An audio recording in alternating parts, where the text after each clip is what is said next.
Oh, it's Monday and it's spring break. Spring break. I know we have that special spring break edition of the That's right. evidence-based triathlete.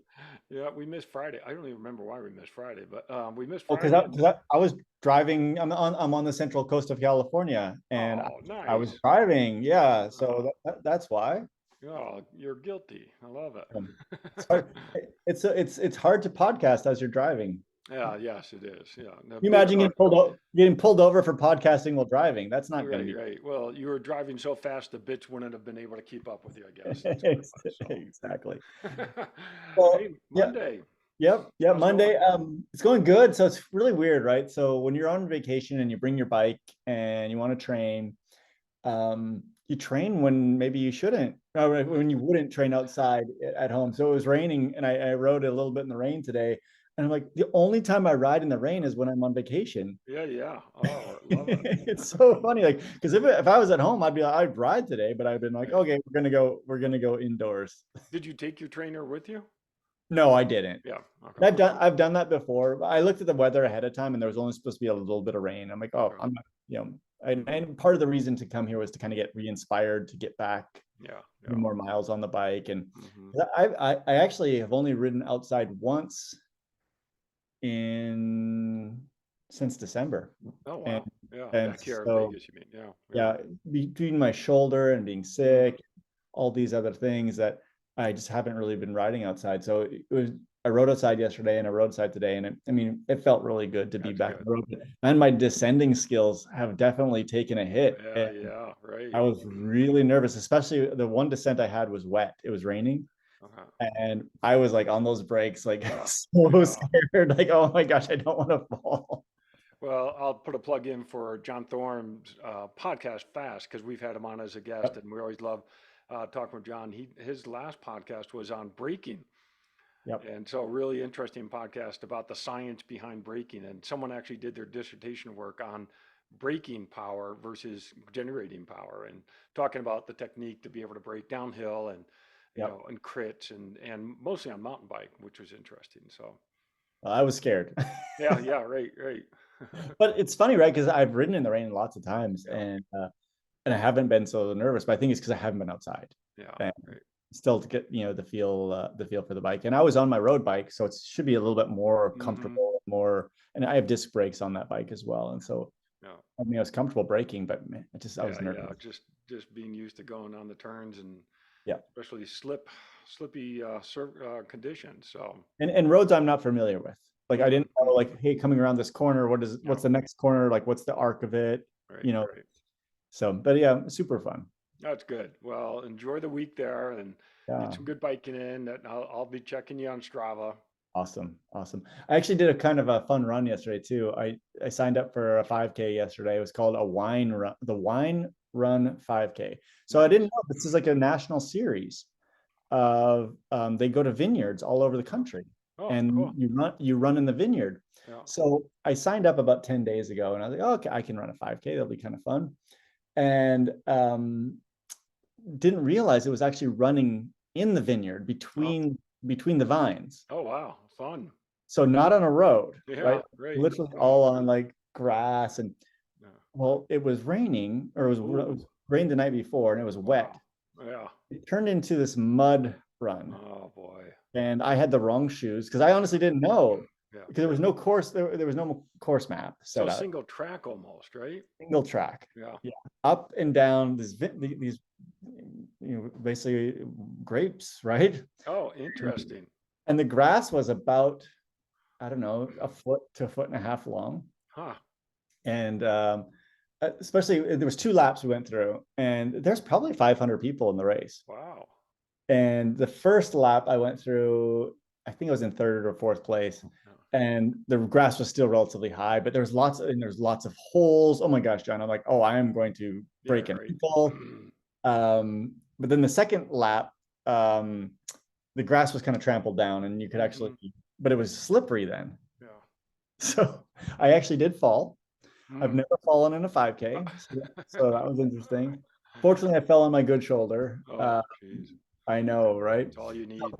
That's all you need. But yeah, it's kind of fun. Like I love to when I go somewhere different. Like if I can jump in on something local, Yeah, yeah. And it just happened. It was like only like a 20-minute drive from where we're staying. Interesting. So do you think they do that in a vineyard to groom their trails or they groom That's the vineyard? exactly what I was thinking, right? Yeah. I think they're actually catering, and I don't understand why women and wine go together. Mm-hmm. They're catering towards women in this. Okay. And it was like probably 75% women Okay. in Yeah, this that's race. good. Yeah. The shirts are pink. Yep. Um, and then after you're finished, you get a glass of wine when you when you finish Nice. from Yeah. the vineyard. Yeah. And it's great. It's super like inclusive, and I had a great time. But I don't think it has to do with pounding the Yeah. trail down. I think it has to do more about like you're going to like it's Interesting. Yeah. nice vineyards all over. So Well, yeah, I love theme races like you talk about. That's yeah, sort of fun to just go and do different things. Jingle Ball Run, the Santa Run, yeah. Turkey Trots, whatever it is. Those types of themed runs can really be, enjoyable. And you go and exercise and try hard, but still enjoy whatever it is. Yeah. And why not really like run super hard, Yeah. and then at 9 in the morning, and then have a glass of wine. I mean, Yep. that just sounds like a good Yep. thing to do. Love it. I did not have the wine. Uh-huh. My wife had the wine, Yeah. so it was win-win. Right. Right. Oh, that's good. And as long as it's not at the aid stations, that and Yeah, no, that would be even better. It's only a yeah, 5K. There's only one aid yeah, station. If yeah, you give me a glass of wine halfway through, that might yeah, be okay. I might make it to yeah. the end. Yeah. That's great. I love it.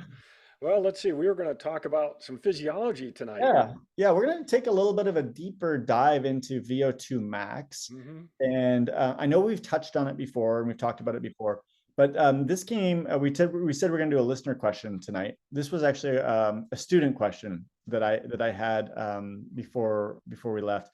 So we had a student that was bragging about they tested in class. They did a VO2 max test, and they told me they got a 42, Hmm. and they were really proud of that because in class that was one of the highest. Yeah. Good. And I was like, okay, great. And they're like, so that means I'm like in really good shape. Hmm. And I'm like, absolutely. Hmm. I don't want to discourage, right? Right. But then I kind of asked them, I'm like, well, you understand like how VO2 declines with age naturally, and yeah, we learned about that. Okay, and I said, well, what do you think my VO2 is? And they know that I do triathlon and what I do. Hmm. Oh, I bet it's pretty high for your age. I bet it's about the same as mine, like Hmm. 42. And I'm like, well, actually, it's about like 59 right now, and I'm not in the best shape. And Right. they're like, it blew their mind. Right. Right. Right. So it got me thinking that oftentimes numbers like this Hmm. uh, are they're just numbers, right? And there's obviously some meaning to it. But in triathlon, in the world of triathlon and endurance sport, this is a number we bandy about a lot, or Hmm. bandy around a lot. Yeah. And what is your VO2 max? Hmm. And what does it mean?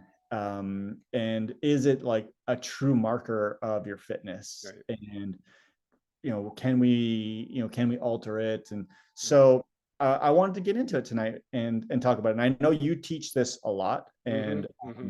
you've been you've probably measured more VO2 maxes than most people, or actually VO2s and VO2 maxes Yeah. Yeah. than most people. Hmm. So John, let's start out on a kind of high level, and I'll start with like, what is VO2 max? How do we measure it, and why would we want to measure it? Oh boy, I love it. Yeah. This There's a could lot there. This could turn into a long lecture, but yeah, I love talking about this with class because it is an important parameter, but it is also important to understand what information it's giving us and what information it's not giving us. Maybe let me just start with that, is that Yeah. VO2 max by itself is not a great predictor of performance. That is, if we have a higher VO2 max, that's generally good than a lower VO2 max. Like when I worked in cardiac rehab, some people would have a VO2 max of 10. Right.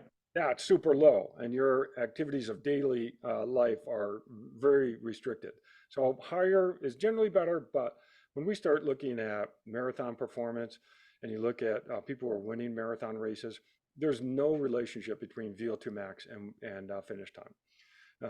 You can have people in low 60s winning marathons, and you can have people in high 70s winning marathons, and 60s can beat 70s, and so forth and so on.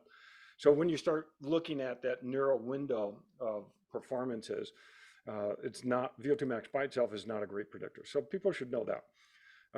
But it is an important number. So what is VO2 max? Well, V is volume, O2 is oxygen, and max is simply that, it's maximum.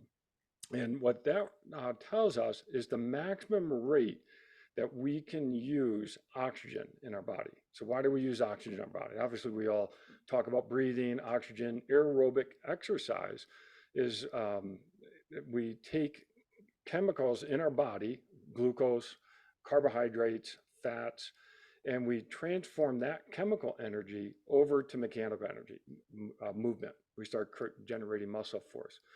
How fast we do that transformation from the chemical state to the mechanical state is, in essence, what VO2 max represents, or VO2 represents that rate of using oxygen to get the energy out of glucose and fat and make muscles contract, and so we can move. So VO2 is simply that rate of oxygen use. It's how fast we're using oxygen to transform that chemical energy to mechanical energy. The maximum is the maximum rate that we can use oxygen.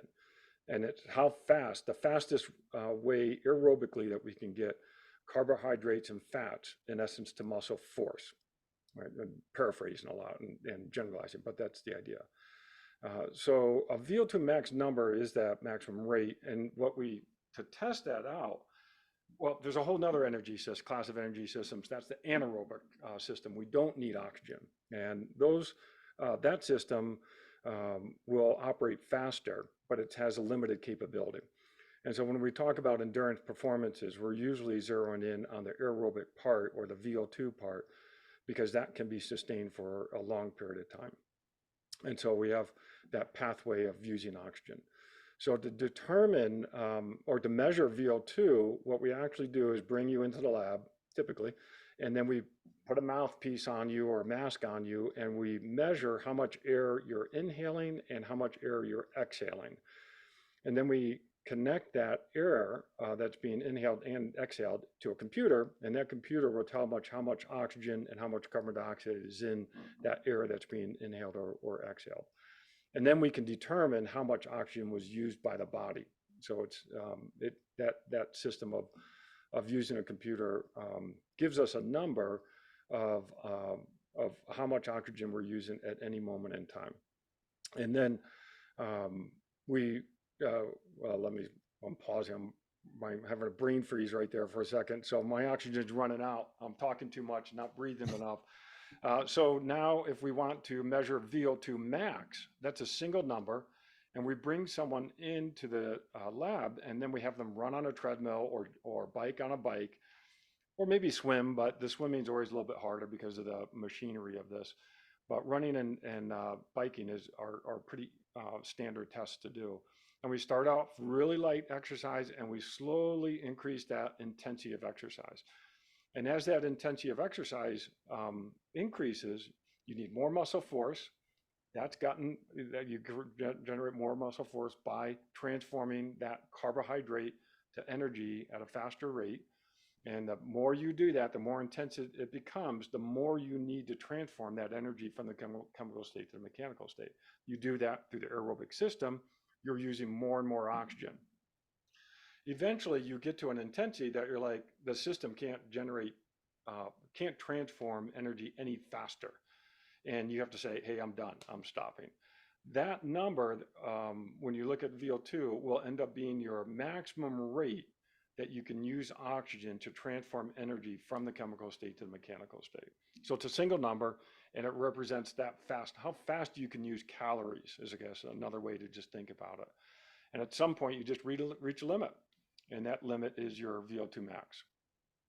Can you talk about how this is correlated with heart rate? Because oftentimes that's how we actually determine it. No, I love it. So the reason why we measure heart rate is because it is correlated with VO2 in that type of test. So as VO2 goes up with intensity, if you start monitoring heart rate will also go up. They're very linked in that type of exercise. Now, heart rate is not always a good predictor of VO2. I watch a scary movie, my heart rate goes up. That doesn't tell me that I'm using oxygen at a faster rate. It's only linked to VO2 when we start doing this incremental test or doing steady state type of aerobic exercise. Even weightlifting, your heart rate can go up, but that doesn't tell you you're using a lot of oxygen. That tells you your heart rate's increasing for other reasons. So heart rate is a good predictor of VO2 when we're doing this sustained exercise, or what we would call aerobic exercise. So when I look at my watch and I see a certain heart rate, what that's really telling me is rate of oxygen consumption. And if my heart rate goes up, I'm running a faster pace, that tells me that my oxygen consumption is also going up. So it's interesting. A lot of people, they kind of know what their VO2 heart rate is, their VO2 max heart rate. Yeah. And then I've also heard this and read this in some other sources, was saying that a good predictor of your VO2 max heart rate is if you were to do a 10K all out run or a 40K time trial on the bike.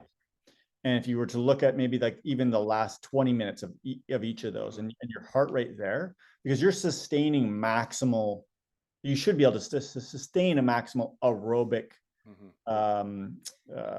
pace for either of those.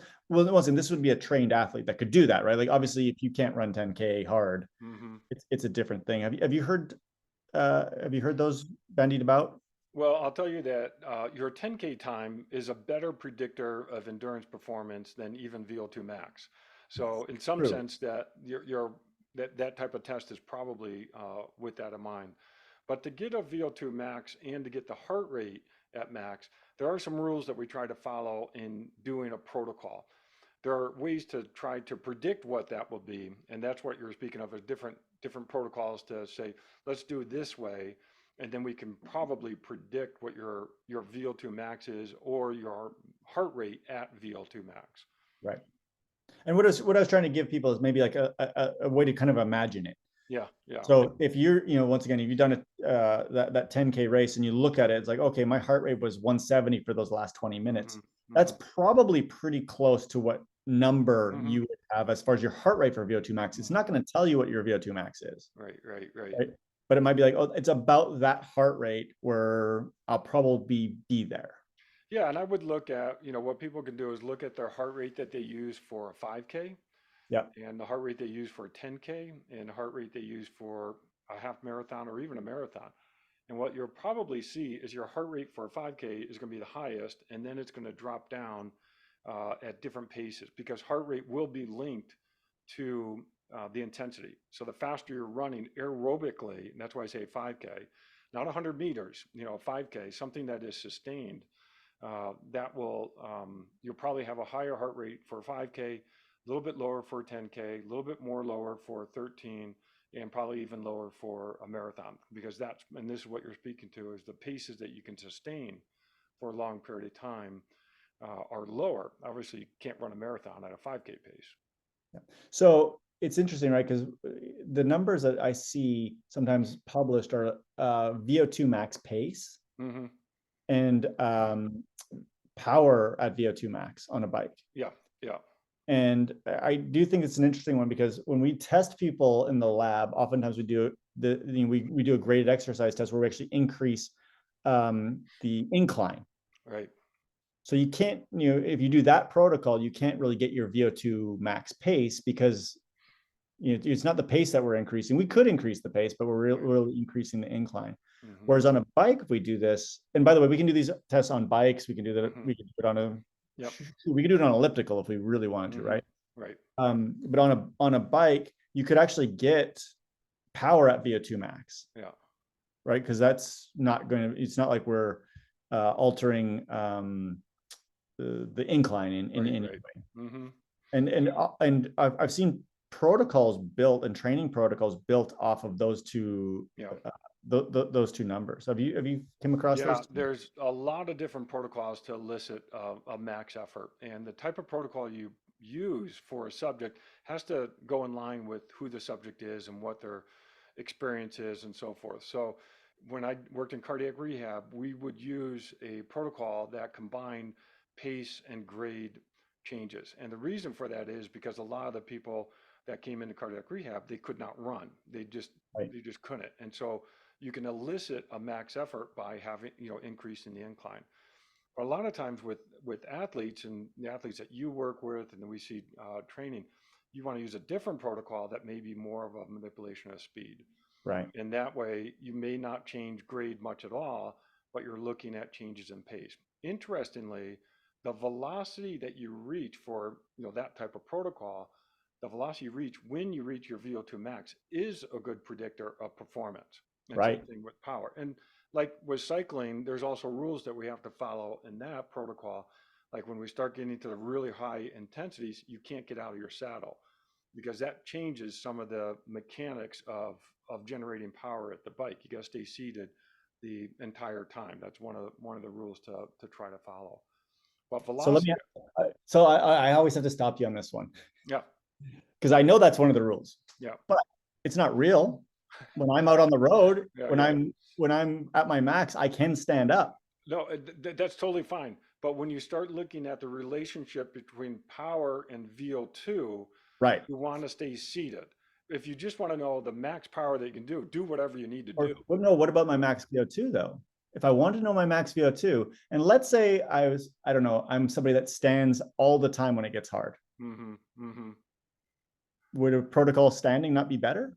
No, I'm trying to think of a paper off the top of my head on comparison of climbing seated versus standing, and I haven't looked at it in a while. But But once again, if that's me and I yeah, came into the lab and say, hey, when I do any climb over 10 minutes, I stand for the entire time, hmm, I would want to know the number standing, right? oh yeah, if there are there's different techniques for, and I'm trying to Right. think of the citation. I'll get it. I'll send it to you. Okay. But there is work on VO2 climbing, standing versus Right. sitting, and part of the difference is the preference that someone has. So if Right. someone likes to stand in climbing versus someone who likes to sit in climbing, that actually will end up being a big factor in terms of which technique is better. Yeah. So my point, my question, I guess, and this is once again, this is getting into the weeds, probably a little Hmm. deeper than we need to, but would I not want to test them with what they do, like how they would want to do it? So like, let's say if we had a portable VO2 monitor, which by the way, we're hopefully going to Right, get one of right, these, right. and I put it on and I was out riding the climb at, some climb, Hmm. and I'm standing the entire way, wouldn't that not be what I want to know? I love that information. I think it is useful, but when you start trying to standardize a Right. test and Yep. you're trying to look at the relationship between VO2 and power, then you want to Right. standardize it. You want to have it a set way so you can start getting that information from that test. But I love the practicality of testing, and now that we're going to have a portable VO2 system, doing this type of testing outside is, I think, there's a lot of potential. And it will expand what we know about VO2 max too, because we're in our lab situation. We're trying to control as many things as we can, Right. and being in the seat, being in the saddle is one of those things that you end up trying to control because it moves away from some of the variability in the output, because now you start introducing another form of energy that's moving the pedals, and that's potential energy due to position. And so your weight is actually helping to contribute to move the pedals versus just your muscles for the most part. This is so interesting to me, and I hope it's interesting for everybody else because this, obviously this gets pretty deep, especially with triathletes when we're trying to maybe find VO2 max power, VO2 max running velocity. If we, and obviously we don't have great systems for VO2 max swim velocity. I mean, I know we can do it in a flume, and Mm-hmm. but that's pretty technical. But this is really interesting. But then the question comes when you have, you know, when we have somebody, now we know what we're measuring, but like, does that mean anything in triathlon? Yeah. Well, okay. So I'm just going back. I'm thinking of a video where someone was cycling to toast some toast. So their trainer was hooked up to a toaster, Oh, and yes, yes, I've seen these yeah, videos. and they have to sustain, I forget what it is, 700 watts to be able to toast the toast. And that 700 watts doesn't necessarily mean a huge VO2 because this person was so anaerobic but the challenge for him was being able to sustain that power for a long period of time.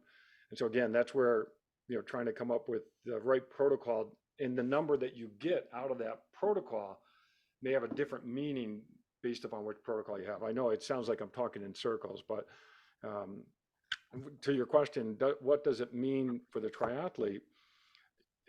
The VO2 max by itself is not as meaningful as knowing some of the parameters around getting to that VO2 max. Like I said, velocity at VO2 max is probably a better predictor. So why is that? Well, if you take two people who reach a VO2 max, let's just say 60 mLs per kg per minute.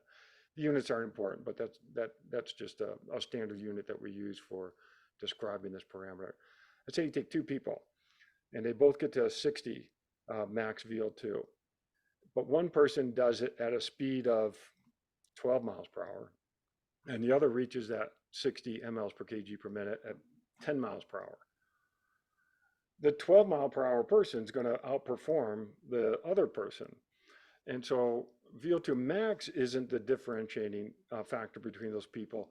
It's something else to generate the velocity, the coordination, upper body movements, whatever it is. And so there's more to understanding run performance or triathlon performance than just the number itself. You can have people who have a high VO2 max, but they're actually poor endurance performance and then you can have people who have lower VO2 max, but they can outperform other people.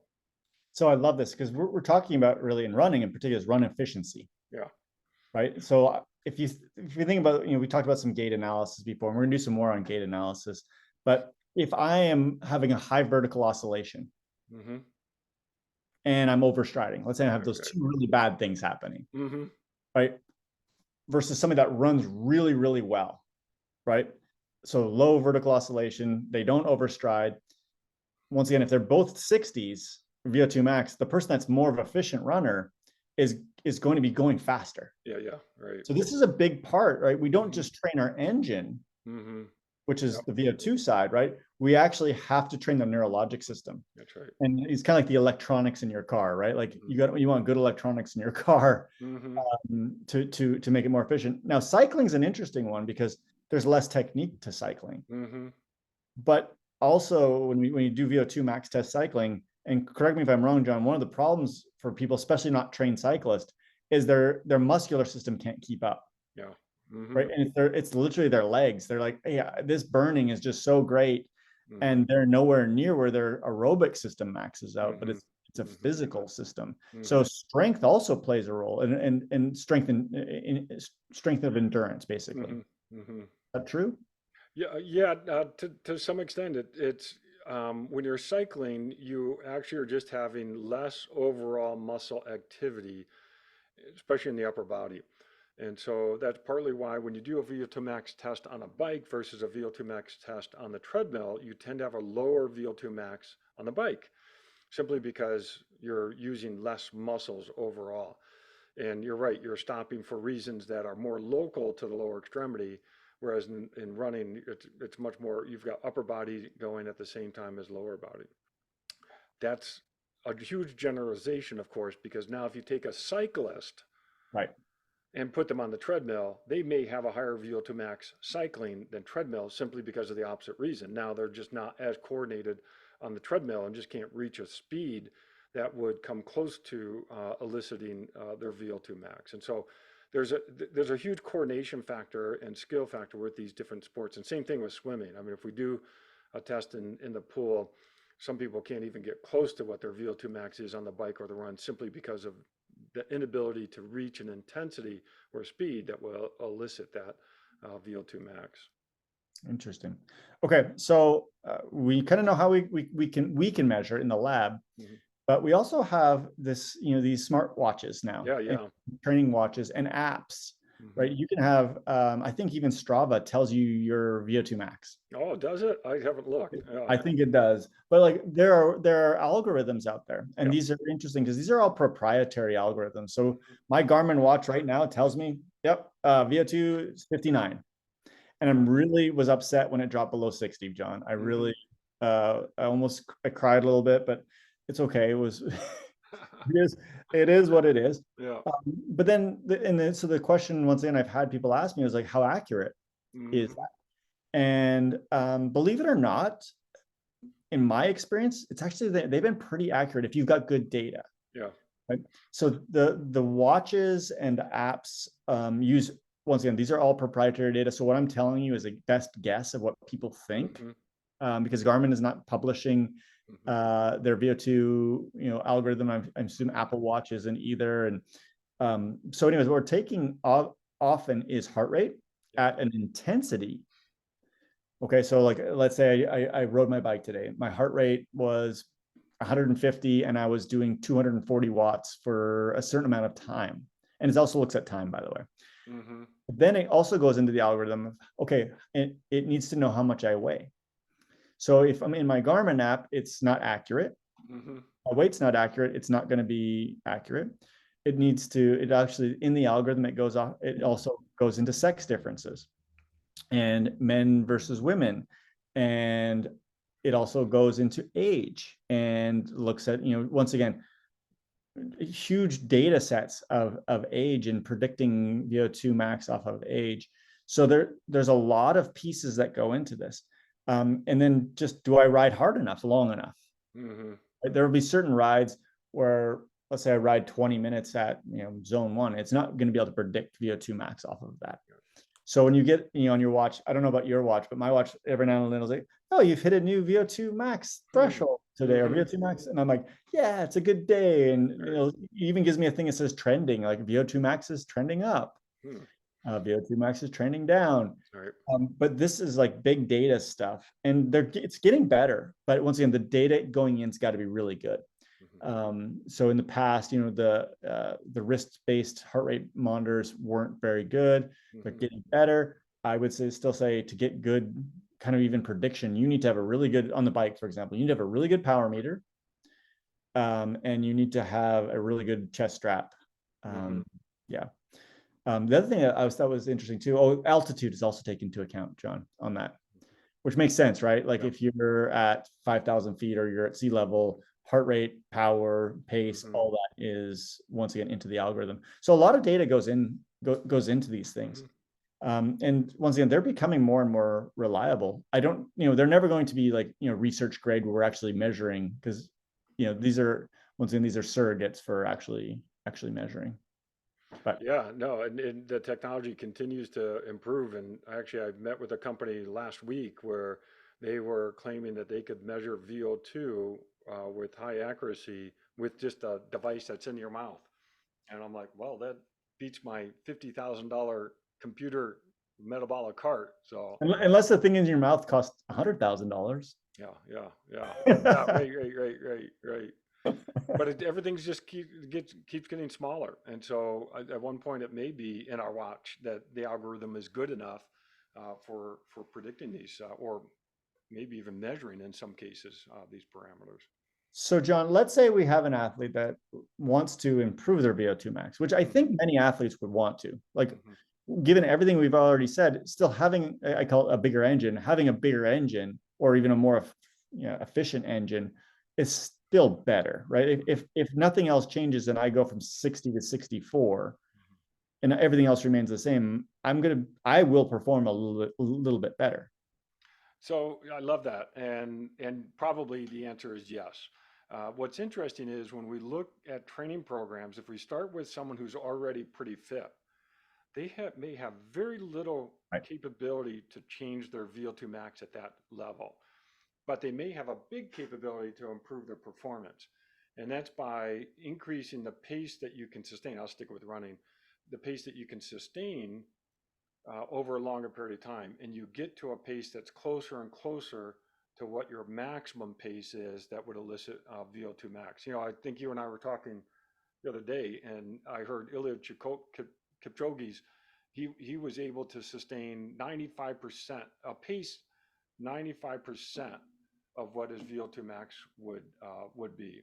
I mean, that's amazing to be able to run at that Two high of hours. intensity close to his max value. Yeah.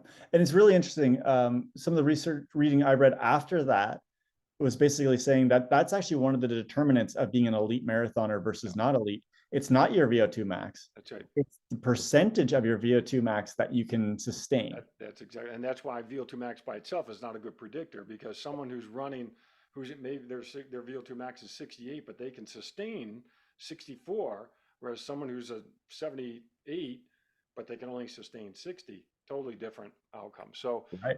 in terms of the training part, your target may not always be to increase VO2 max. Your target may be that Right. VO2 that's not maximum, but that VO2 that you can sustain for a long period of time.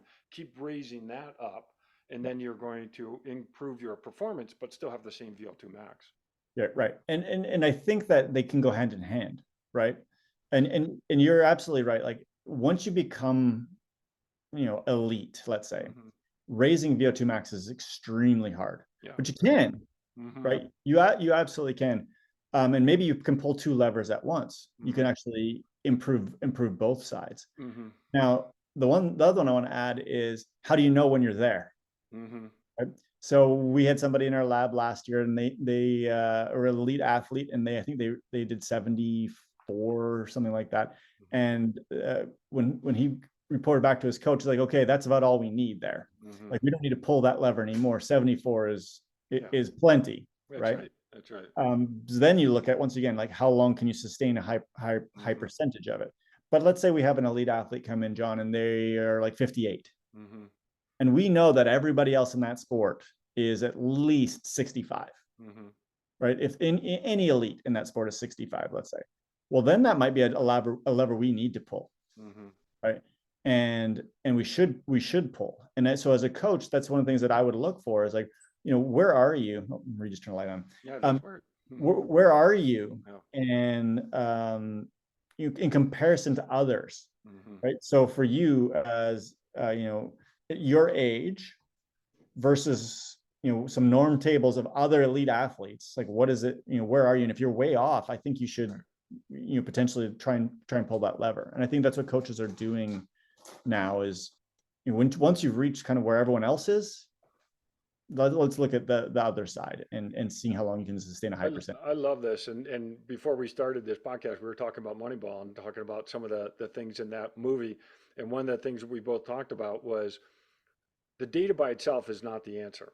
And Right. there is some room to operate in coaching someone to get the best performance that isn't always in the data. And so you're right. I mean, someone who comes in as an elite performer, but may have a VO2 max that doesn't seem to be in line with everyone else, maybe that is, a place to improve something.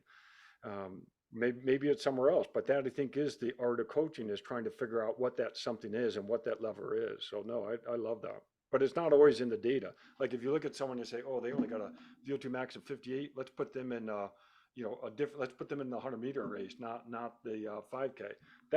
That's not a correct way of looking at the data. Yeah, but if they had the 58, once again, I think it's worth, for example, like as a coach, doing maybe an 8-week session of focusing on VO2 max. Yeah, yeah. And let's say we bring it up five or 6 liters, right? Or milliliters. Well, Yeah, depends on milliliters per kg. milliliters per kg. Well, that's a huge lever we just pulled, right? Because maybe they hadn't done that kind of training. Once again, if I have got someone that's already at 65 or 70, let's say, that might not be a lever. Now, the other thing I want to add is that in general, like you're, I don't know, non-elite, and let's just say your weekend warrior, not like the people maybe that are training a lot. Like we have a lot of age groupers that are training a lot. Almost anything will raise VO2 max. I think that's right. You're already mentioning that. So you got somebody that, let's say they're 30 years old and they have a VO2 max right now of 30, which is quite possible. No matter what you do to train them, it's going to go up. Right. And it'll go up quite easily, actually. It's funny because when I started learning about this a long time ago, I can remember a professor, this is probably 30 years ago, that was saying, oh, VO2 max is not really that trainable. But it is. No, that's not. Yeah. Yeah, but it is. And I think he was maybe alluding to like at the very top end. Yeah. Like if you're looking at Iliad, you're looking at, these elite athletes, they're at their top VO2 max. that's not the place to look like you're talking about for improving their performances. Yeah. So that being said, with the recreational person, or even um, there are levers we can pull to Hmm. actually increase Hmm. this. And the tricky thing is a lot of the research is done on, once again, that first group we talked about, the non-athlete, Hmm. and a lot of the research is on the elite athlete. That's right.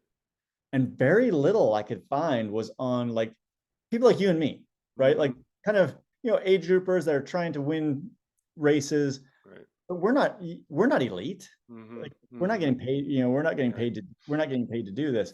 So then the question comes like, well, how do we do this? And Hmm. should we even try and pull that lever? Hmm.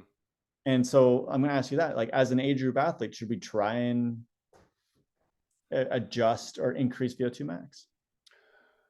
Well, okay, so just personal anecdote. When I'm training, I'm not trying to train for VO2 max. I'm trying to train a pace that I can sustain for a long period of time. And Yeah. that's not going to be a VO2 max pace. So it's some other pace. Along the way, though, I know if I take time off, my fitness will go down and I probably would not do as well on a graded exercise test as, when I am fit. So along the way of training to increase a pace that I can sustain, I know my VO2 max is naturally going to go higher. But I'm not purposefully trying to get a bigger number because trying to purposely just get a VO2 max, a high VO2 max, that's not going to get me across the finish line any faster necessarily. Right. Because there's a lot that goes into being able to run a particular pace. It's coordination, it's skill, it's mindset. And I should even go back on the max effort test. They have to be maximum effort to truly get a VO2 max. And far few people actually reach that maximum effort during a max effort test. I know that sounds odd, but we'll usually stop well before we reach a maximum effort. It's just our way our brain works. It doesn't want to go to that dangerous level, if you will. And so sometimes you do see that change in VO2 max simply because someone's learned, oh, what it's like to go a little bit faster. And now I can go another stage in the protocol. I may not have even gotten physiologically more fit. It's just that I've learned that I can do something for a little bit longer. I know that sounds odd, but Yeah. It's really interesting too, because you read so much about like, oh, do this VO2 max session, do this hmm. VO2 max session. And I prescribe VO2 max Yeah. sessions. But I do it for a couple of different reasons. One is, especially on the bike, I actually think that there's a good neurologic Hmm. component to it, right? Like actually Hmm. going hard. Uh, and I prescribe mine with higher cadence because actually we do know that we'll get a quicker heart rate response and a Right. quicker respiratory rate response with a higher cadence. But I don't necessarily, even though I write it in the things. I'll say, okay, it's VO2 max. For those that are coached by me, it's like, oh, this is like VO2 max 3.0. It means it's Hmm. harder than Hmm. 2.4 or Yeah. whatever. Um, and I try and progress those, but not necessarily worried about the number, like the Hmm. VO2 max number. That's going to happen because of the training that we're That's doing. right. Right. Right. Right. And I'm not like saying, okay, someone's got a VO2 max of 60. I'd really like to get it to 66 Hmm. because once again, most of the athletes I coach don't have a true number because most people don't get into a lab, spend the money Right. to actually do a good VO2 max test. And it's all predicted VO2 Hmm. maxes. But I found that when I do put together, good training plans over a season, at least what we're seeing on the watch and on the Hmm. apps, the Yeah. VO2 max does go up. Yeah. Yeah. Um, and I find that if I, once again, we're going to go back to our 80-20 principle where most of the training is still zone 2, and then we're sprinkling in more intense efforts, Yeah. that tends to bring up VO2 max. Hmm. No, totally. And I follow, Training Peaks, and I watch my TSS and my overall fitness score, and that's what I'm gauging. That probably related to VO. No, probably not, but it's certainly related to performance from the way I set my training program. If you were relatively untrained, it would really Probably track it. correlate Yeah. well. The problem is you've been at this fitness level or close to it for a long time. Mm-hmm. Mm-hmm. And, you know, I actually think it'd be really interesting to do with you because you've been at this similar kind of level. And so if you pulled a different lever, Yeah. let's say after your next race, we put you on a 6-week VO2 block. Mm-hmm. Or Mm-hmm. twice a week you did VO2 efforts. Would we actually see a gain in performance? Maybe, but Right. maybe not. Mm-hmm. It'd be, I don't know. I think it'd be kind of Yeah, interesting. yeah. It would be interesting to do. The one thing I will add in triathlon, doing VO2 blocks is really hard Mm-hmm. because of the fatigue. So to do maximum effort, and just so you know, if you're going to do VO2 max stuff, really the research shows for someone that's been habitually training, you've got to be very close to the VO2 max Mm-hmm. for the most amount of time possible. So if you can be at VO2 max for 20 minutes in a session, I mean, that's really hard to do, right? But the cost to you is so great. Mm-hmm. And what I mean by cost is like it beats you up. Right. Right? So think about it. If you had to do a 5K race twice a week, Mm-hmm. race, Right. like how good's the rest of your training going to be? Mm-hmm. Mm, Be tough. It's going to be tough, right? Mm-hmm. And so for single sport athletes, it's a little bit easier because there's more time to recover. Mm-hmm. But if I'm trying to increase your VO2 max on in triathlon, I'm like, okay, we're gonna do two, let's say do two sets a week, and I'll just give you a typical easy protocol. It's a 5x5. So you do 5x5 minute efforts with maybe 3 minutes break in between. Once again, there's lots of different protocols, but each one of those five needs to be at VO2 max or just below it. Mm-hmm. And that's hard, right? And then Mm-hmm. oh, and by the way, you still have to. So let's say that was as a bike. Oh, and by the way, you still have to run later tonight, Mm-hmm. right? That's part of the challenge with triathlon is actually being able to do this level of intensity, which the research what I read shows to truly have a big bump in VO2 max. You've got to be at max level for an extended period of time. So with the athletes I work with, we tend to do once a week Mm-hmm. because I got to fit in all the other stuff, Right. Right. right? And it's not easy. And the one area that I think when we've talked about it before, like and I think you know, is I'm a fan of like doing hill repeats, Mm-hmm.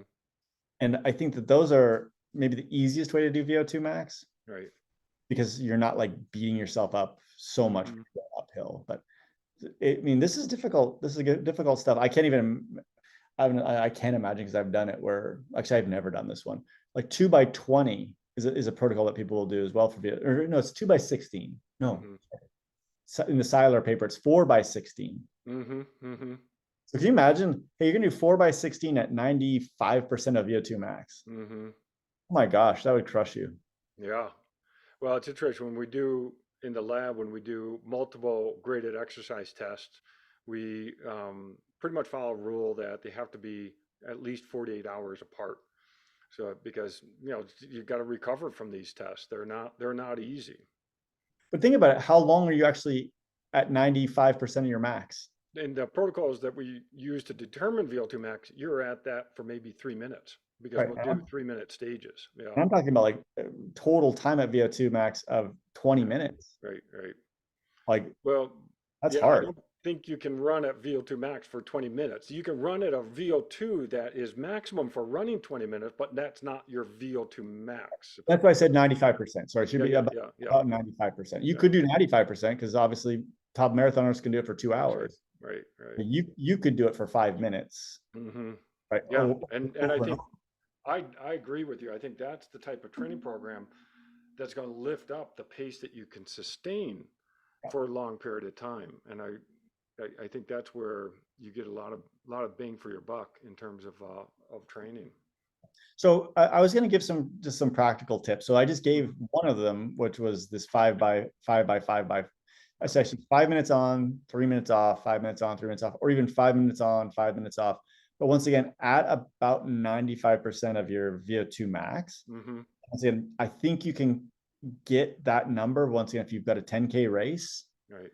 And you could do it based at that pace, right? Because once again, at 10K pace, it's not your true VO2 max. So does your Garmin watch tell you the speed that you're running at VO2 max when it says your VO2 max is predicted to be this, and then it gives you a speed, and then you I can don't think it does, but once again, I was coming off of a 10K test. how would you prescribe that VO2 max intensity? Like what's that? Because obviously we're not measuring it. So what are people So, monitoring? so they're monitoring, hopefully they know heart rate at VO2 max. Okay, So it'd be like a percentage of the heart rate at got it. VO2 max. Or once again, like 40K time trial Mm-hmm. is Mm-hmm. probably once again, you're not at max, you're at Yeah. about 95%. Yeah. So if you knew your power for that, or if you had the power for or pace for running it for about 40 minutes, Mm-hmm. probably pretty good. The other one that, and I just show you, like, this is a protocol I use a lot, is actually a quicker protocol, which is a 3 minute. So it's you do 3 minutes and maybe do like 5 or 6 VO2 max efforts within 95 to maybe 98 because you're going a little bit shorter, Right. Right. with high cadence. Mm-hmm. So once again, you want, it might take you 90 seconds to actually get right, get to where you're actually getting some benefit, and then so you could hold it for another 90 seconds, Mm-hmm. best. And you can do that over and over again. In the literature, once again, they show even things like 30 seconds on, 15 seconds off, Mm-hmm. but those are brutal. Yeah, that's that high intensity type of work. Yeah. But what happens is maybe the first 3 or 4 you're not at VO2 max because you're actually able to come back down. Mm-hmm. But if you just keep going with limited rest, eventually you get there, Mm-hmm. and then you can hold it. You can actually accumulate a lot of time at VO2 max if you can once again sustain it. Mm-hmm. Like, and there are people that are doing like 30 of these, like, so 30 by 30 by 30 with 15 seconds rest. Mm-hmm. And so then they're just, it's all about accumulating time at that Mm-hmm. high intensity. And once again, these are hard, and they're Yeah. neurologically hard. They're hard on your, I assume, on your endocrine system and your Mm-hmm. stress hormones. Um, and to sustain those, sometimes once again, you may have to have a day off before and a day off Mm-hmm. afterwards. Yeah. These are challenging for people, but yeah. So anyways, those are some That's great. ideas. Yeah. And then once again, the Seiler paper that really delved deep into this, they actually were purported that 8 minute efforts might be best, Mm-hmm. and like a 4 by 8. Right. And I think it was 4 by 8 with, I got to remember the number. Maybe it was 6 minutes in between or 4 minutes in Mm-hmm. between. And I kind of like those as well when you're going a little bit longer, because once again, I think maybe it's not the VO2 max you're really working. It's actually that ability to sustain a percentage of VO2 max. Mm-hmm. But yeah, this once again, I love it. Yeah, I super. mean, 8 minutes would be probably for a lot of people, that'd be a mile or roughly somewhere around a mile, just a little bit faster or a little further or a little shorter than that. Yeah. So it's, and these are not, once again, not easy to do. Mm-hmm. But I like the idea of thinking about what you said. It's like, it's how long can you sustain? Yeah. Right. Right. Because once again, like, I don't know, if you ran one time around the track, Mm-hmm. you can go pretty fast. Mm-hmm. But can you do it 10 times at that That's same? right. Mm-hmm. So, Well, and I think some of the things you're talking to actually speak to that walk run type of strategy for doing marathons or ultra runs or what have you, where you're doing some intensity and then you're backing off and doing some intensity and backing off. And then you may be able to ultimately accumulate more endurance performance that way than if you just try to sustain a pace and then you started fatiguing for reasons other than energy system. It could be, muscle pain. It could be something else that's going on. it's interesting, like, as you know, I'm a big fan of the run walk, and I think that there's a lot of good reasons behind it. And I'm actually starting to think about even more doing like biking, kind of like that. Mm-hmm. You Mm-hmm. actually do your 30-minute effort, and then you take a 2 minute break. Right. Right. Do 30 minutes again, take a 2 minute break. Mm-hmm. And there's very little that I've come across in the literature on this. Mm-hmm. I started doing it just because of necessity. I couldn't sit on my saddle, and Right. so I'd have to get up and walk around for every 30 minutes, just get Mm-hmm. up and walk around. And I was like, wow, like starting to think of the physiology. When I jumped back on, my heart rate was still relatively elevated. Mm-hmm. So Mm-hmm. was I, and then when I get back on, obviously like the first few pedal strokes seem a little weird, but then I'm like, get back on, I'm like, oh, I'm actually able to sustain a little bit higher power for the next 10 minutes. Mm-hmm. Um, so it's really an interesting concept of this, you know, taking some longer sessions and then breaking them up. Right. Cyclical patterns. Yep, yep, exactly. Oh And nobody man. wants to, nobody wants to stop at a stoplight, right? No, right, right, right. I see some good studies coming out of this when we get our portable VO2 system Oh, me in the too. lab. I'm I, so I can't believe we're gonna get one of these, and yeah, the ability to actually get out into the field yeah, and yeah, get a bike and climb Mount yeah. Charleston. That's right. Like, That's right. No, that would be great. I know you will do that, and you'll have the backpack on, and that'll be yeah, fun. why wouldn't we, right? Yeah, Like yeah.